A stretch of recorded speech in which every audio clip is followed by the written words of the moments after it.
Está aqui mais uma boa questão de matemática do canal Sacando Matemática. Aqui é o Itamar e eu agradeço aí a sua presença. Veja lá, se A sobre B é igual a 0,555 infinitamente 5, então B sobre A vale quanto? Veja então que A sobre B e B sobre A são números inversos. Números inversos são aqueles cujo produto é igual a 1. Então veja lá, eu tenho um número x multiplicado pelo inverso de x, o inverso é x elevado a menos 1. Expõe negativo. Você lembra que inverte a base? Isso aqui é o mesmo que x vezes expõe negativo e inverte a base. 1 sobre x elevado a 1. 1 sobre x elevado a 1 é 1 sobre x. Como aqui é multiplicação, eu posso dividir x por x dá 1. 1 vezes 1 é 1. Então, números inversos são dois números cujo produto é igual a mais 1. Muito bem. Então, de uma maneira geral, para eu achar o inverso de um número, o que eu faço? Eu divido 1 por esse número. Por exemplo, eu quero achar o inverso de meio. Então, eu vou dividir 1 por meio. Mas dividir não é multiplicar pelo inverso? Quando eu divido 1 por meio, eu estou multiplicando 1 pelo inverso de meio. Qual é o inverso de meio? É 2. Então, quando eu divido 1 por meio, eu acho 2. Veja que meio vezes 2 dá 1. Então, entendido isso, o número A sobre B é essa dízima. Como é que eu transformo essa dízima? Vamos lembrar, toda dízima periódica simples, que é o caso aí, ou composta, são números racionais. Tem infinitas casas decimais, mas tem períodos, os números se repetem indefinidamente. Então é possível transformar esses números numa fração, a chamada fração geratriz da dízima periódica. Aqui, nessa simplesinha, você pode fazer assim. Ó. No numerador, você escreve um período. Um período é 5. E no denominador, você escreve 9 para cada algarismo do período. O período só tem um algarismo, então são 9. Então, o número 055 infinito é 5 nonos. Ah, então A sobre B é igual a 5 nonos, não é? B sobre A, não é o inverso?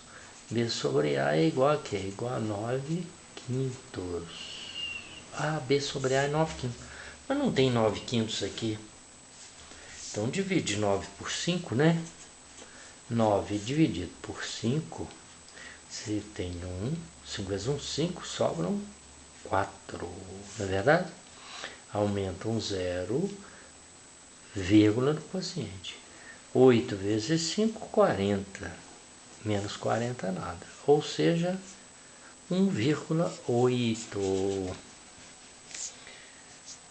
Se A sobre B é essa dízima, então B sobre A vale. Quero te lembrar, já que tem aqui um tempinho, que essa dízima também pode ser feita assim, ó. Você chama de x a dízima 0,555 infinito. Se você desloca a vírgula uma casa para a direita, o período para frente continua 5, não é? Então é isso, você desloca a casa para... Desloca a vírgula uma casa para a direita. Mas quando você desloca a vírgula, você está multiplicando por quanto? Por 10. Então vai ficar x vezes 10, 10x. 10x é igual, passa a vírgula para cá, 5,555 infinito. Beleza? E agora? O que eu faço com isso, pessoal? Você faz o seguinte, ó. Você subtrai as duas equações. Eu vou repetir aqui as equações. 10x é igual a 5,555 5 infinito, e o x? O x é igual a 0, 5, 5, 5 infinito. Você subtrai as duas equações. Professor, por que eu devo subtrair? Porque quando você subtrair esses dois números, a parte decimal vai zerar. Essa parte decimal menos essa não dá zero? Aí você vai ficar só com um valor inteiro aqui para você trabalhar. 10x menos 1x, 10x menos 1x, dá 9x. E 5 menos 0 é 5. Então, quanto vale x? X vale 5 nonos, que é o que eu tinha feito aqui, ó. 5 nonos. Beleza? Se o período aqui tivesse dois números, por exemplo, 56, 56, 56, você ia multiplicar por quanto? Por 100. Ia ficar 100x, etc. Deslocar a vírgula 2 casas para a direita. Beleza? Então, se o número A sobre B é essa dízima, B sobre A é o inverso dessa dízima. O inverso de 9 quintos é o que? De 5 nonos, que é a dízima, é 9 quintos. Beleza? Então é isso. Obrigado. Bons estudos. Um abraço. Tchau, tchau.